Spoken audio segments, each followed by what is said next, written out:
How to turn on or off attention aware features in iPhone 16e.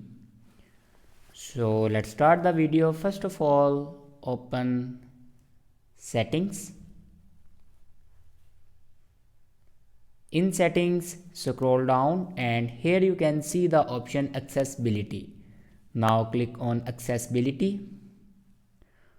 After clicking on accessibility, then scroll down and in physical and motor section, you can see the option face ID and attention.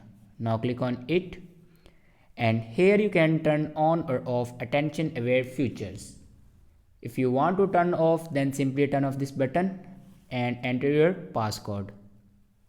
And if you want to turn on it, then simply turn this button on and enter your passcode and it will turn on. So this is the way to turn on or off attention aware features in iPhone 16e. I hope this video is helpful for you. Thanks for watching.